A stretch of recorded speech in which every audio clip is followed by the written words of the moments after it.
কেমন লাগছে বন্যার্থদের সাহায্য করতে এসে? ভালো, অনেক অনেক ভালো লেগেছে। আপনার মতো সবার আসলে আসা উচিত কিনা? হ্যাঁ হ্যাঁ হ্যাঁ। আপনার মতো শিশুরা আসলে ডুবে মারা যাচ্ছে, কেমন লাগছে আপনার কাছে? অনেক ভালো না। ভালো না। ভালো না, কষ্ট লাগে। হ্যাঁ।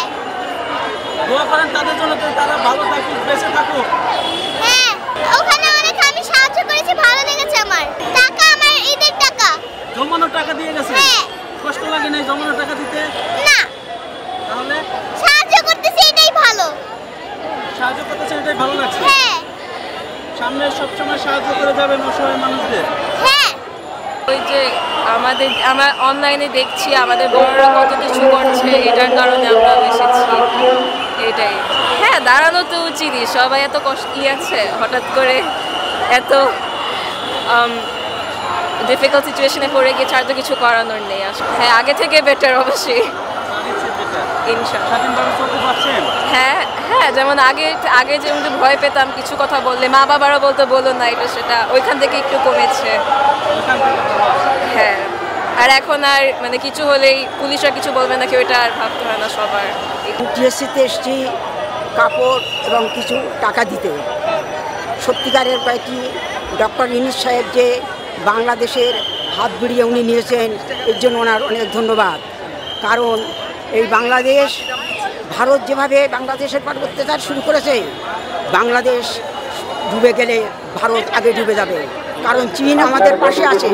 চীন বলেছে যে বাংলাদেশে এইভাবে বাদ ছেড়ে দিয়েছে, চীন বাদ ছেড়ে দিলে ভারত আগে ডুবে যাবে। তাই আমি আমার সন্তানদের মাঝে চলে এসেছি।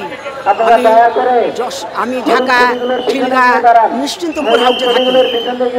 আমি আমার ইউনূস সাহেবের বক্তব্য আমার খুব ভালো লেগেছে। উনি হচ্ছে ছাত্রদের স্যার, বাড়ির গৃহিণীদের বড় ভাই। ওনার জন্য দোয়া ও ভালোবাসা, শ্রদ্ধা থাকলো।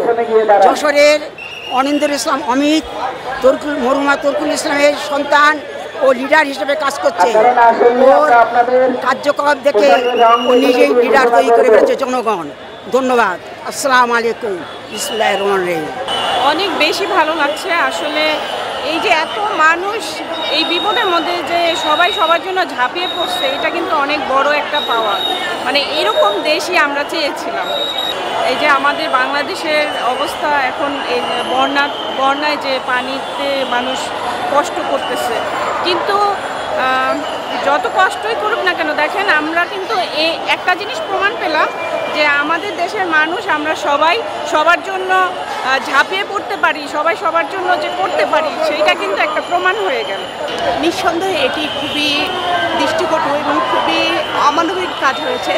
বাংলাদেশে এতগুলো জেলা পানির নিচে ডুবে গিয়েছে, পানিতে দুর্বিষহ দিন কাটাচ্ছে এবং মানুষের আজ কয়েকদিন যাবৎ বন্যার পানি, সেই সাথে আপনার বৃষ্টি, তাদের জীবনযাপন খুবই দুর্বিষহ।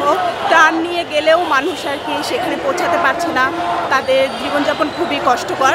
আমি ব্যক্তিগতভাবে মর্মাহত, পুরা বাংলাদেশ, প্রত্যেকটা মানুষ মর্মাহত এই ঘটনার কারণে। তীব্র নিন্দা জানাই। আর ছোট ছোট বাচ্চারা এই সাহায্যের এগিয়ে এসেছে, তো এটা আসলে ঠিক হয়নি।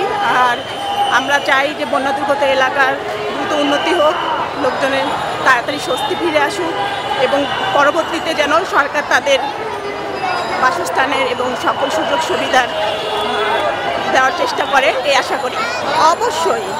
অবশ্যই আমাদের দেশের মানুষ যেভাবে এগিয়ে এসেছে, এটা আসলে একটা দৃষ্টান্ত। আমাদের দেশই শুধু না, আমি বলবো দেশের পাশাপাশি বাহিরের লোকজনদের, বিদেশি কান্ট্রিগুলোও আমাদের এই বিষয়টা ভেবে দেখা উচিত এবং সবাই ছোট বড় নির্বিশেষে যার যার সাধ্য মতো তাদেরকে সাহায্য করা উচিত।